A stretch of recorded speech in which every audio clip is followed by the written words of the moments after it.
عمر اور ماروی کی لوک داستان شاہ عبداللطیف بھٹائی نے اپنی کتاب شاہ جو رسالوں میں بھی بیان کی ہے، جو سب سے مستند سمجھی جاتی ہے۔ یہ داستان کچھ یوں ہے کہ ماروی نامی حسین و جمیل لڑکی ننگر پارکر کے گاؤں ملیر کی رہائشی تھی، جس کی گاؤں ہی کے ایک رشتہ دار لڑکے کھیت سے منگنی ہو جاتی ہے۔ گاؤں ہی کا ایک اور لڑکا بھی اس کی محبت میں مبتلا ہوتا ہے۔ وہ ماروی کو اپنی طرف راغب کرنے کی کوشش کرتا ہے، لیکن وہ انکار کر دیتی ہے۔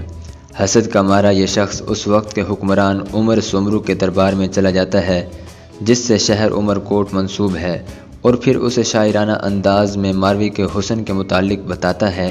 بادشاہ عمر سومرو اس شخص کی زبانی ماروی کے حسن کا قصہ سن کر اسے دیکھنے کے لیے اس کے ملیر گاؤں بھالواں چلا جاتا ہے۔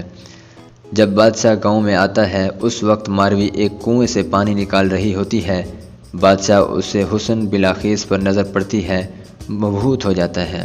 ماروی اسے اس قدر پسند آتی ہے کہ وہ وہیں اسے شادی کی پیشکش کرتا ہے، لیکن وہ اسے بھی انکار کر دیتی ہے۔ بادشاہ اسے ہیرے، جواہرات اور شاہی زندگی کا لالچ دیتا ہے، مگر وہ پھر بھی نہیں مانتی۔ اس پر وہ اسے پکڑ لیتا ہے اور ساتھ عمر کوٹ لے جا کر محل میں قید کر دیتا ہے۔ ماروی جو صحرا کے ریتلے ٹیلوں اور کھلے نیلے آسمان کی عادی تھی، اسے مقید زندگی پر دن رات زار و قطار روتی رہی۔ ہر روز بادشاہ اس کے پاس آتا ہے اور اسے شادی پر رضامند کرنے کی کوشش کرتا ہے، تاہم وہ مسلسل انکار کرتی رہتی۔ بالآخر گھر کی یاد ماروی کو اس قدر تکلیف میں مبتلا کر دیتی ہے کہ وہ کھانا پینا چھوڑ دیتی ہے اور شدید بیمار پڑ جاتی ہے۔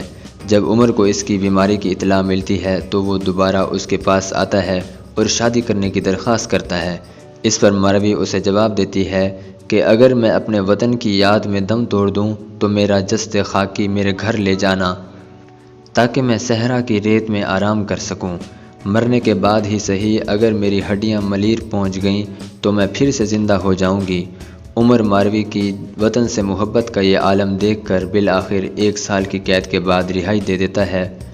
اس کے آدمی ماروی کو عزت و تکریم کے ساتھ اس کے گاؤں لے کر جاتے ہیں۔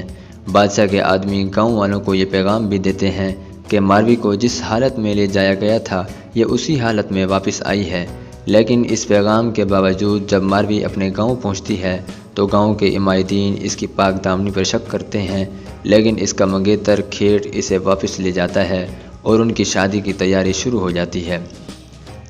شادی کی رات جب وہ عروسی میں اپنے شوہر کا انتظار کر رہی ہوتی ہے، وہ سوچ رہی ہوتی ہے کہ اگر اس کے پاک دامنی کے متعلق سوال کیا تو وہ کیا جواب دے گی۔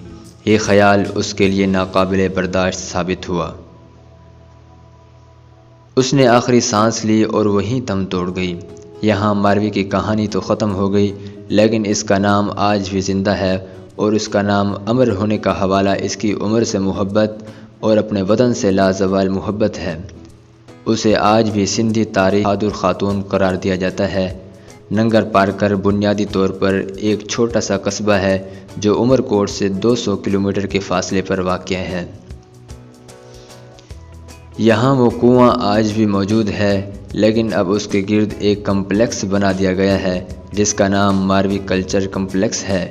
اس کمپلیکس میں عمر اور ماروی کی اور بھی بہت سی یادگاریں رکھی گئی ہیں۔ ان میں ماروی، اس کی سہیلیوں اور بادشاہ عمر سومرو کے مجسمے میں شامل ہیں۔ یہاں ماروی کی چوڑیاں، ملبوسات اور دیگر اس کے استعمال کی ہوئی چیزیں بھی شیشے کے فریموں میں رکھی گئی ہیں۔